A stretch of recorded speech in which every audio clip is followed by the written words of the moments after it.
Bonjour à tous, j'espère que vous allez bien. Vous savez, la nature nous apprend très souvent des leçons que nous refusons d'assimiler. Aujourd'hui, nous allons apprendre une leçon de zoologie, ou plutôt de l'entomologie, la science basée sur l'étude des insectes. Pour mieux nous éclairer, je vais vous raconter une histoire. Après qu'ils eurent pondu des œufs sur le même arbre, deux papillons de différentes espèces prirent leur dernier vol pour toujours. C'était le début d'une nouvelle génération qui devait faire face aux obstacles inéluctables de la vie. Les œufs de ces deux papillons étaient restés seuls, abandonnés, dans le froid et dans le noir. Mais c'était le début d'une nouvelle histoire. Pour ceux qui ne connaissent pas le cycle de vie du papillon, l'œuf marque le début de la vie et clôt au bout de 5 à 10 jours pour laisser place à une jeune chenille. La chenille grossit vite et se transforme en chrysalide. Une chrysalide, c'est la structure dure qu'elle devienne pendant la métamorphose, immobile, sans vie, comme une statue. Et ce n'est que 2 à 4 semaines plus tard qu'émerge un vrai papillon de cette fichue chrysalide. Le cycle de vie est donc chenille, chrysalide, puis papillon.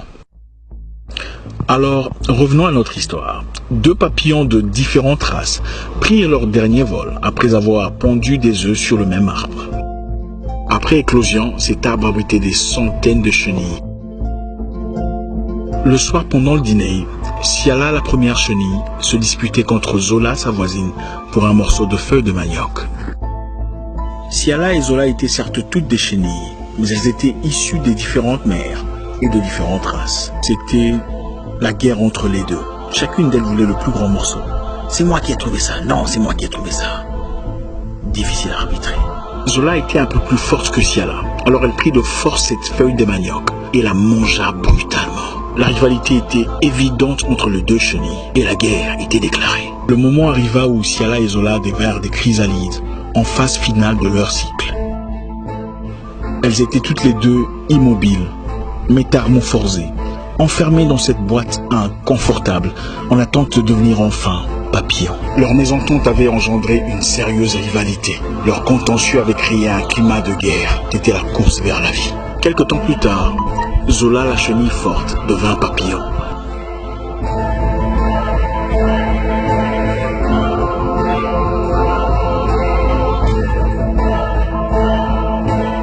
Elle planait dans toute sa beauté, le haut de montagne qui surplombait l'arbre de sa naissance. Siala était triste, angoissée, malheureuse. Elle ne pouvait pas comprendre comment c'est à elle que ça arrivait. Pourquoi les autres volaient, planaient, jouissaient du bonheur de la vie.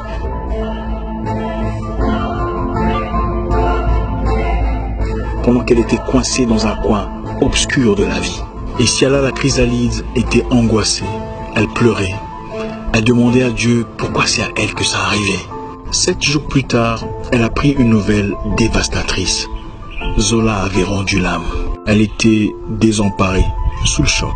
Elle ne comprenait pas ce qui arrivait. C'est alors qu'un vieux corbeau lui dira « Pourquoi es-tu angoissée, Siala ?»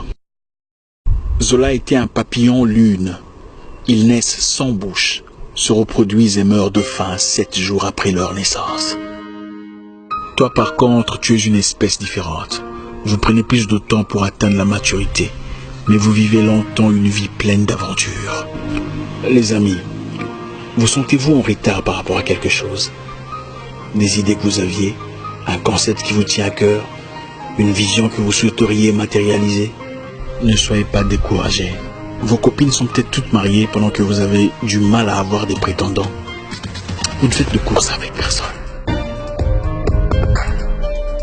Vous regardez à vos côtés et vous voyez des gens avec qui vous avez progressé, des gens avec qui vous avez lutté, atteindre leurs objectifs. Vous voyez des gens plus jeunes que vous faire des voyages, acheter des appartements, stabiliser leurs entreprises, pendant que vous vous battez jour pour joindre le deux bouts. Voilà ce que j'ai envie de vous dire aujourd'hui.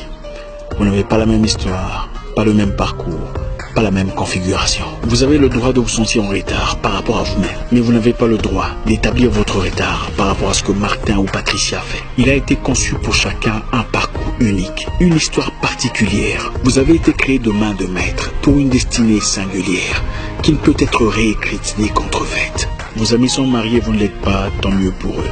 Vos copains vont en vacances, vous ne pouvez pas, tant mieux pour eux. Les autres vivent en ville et vous ne pouvez pas. tant mieux pour eux. Certaines histoires commencent bien, mais finissent vite. D'autres sont parsemées d'échecs, mais deviennent des légendes. Chacun son paradis, chacun sa vie, chacun son histoire, chacun son temps.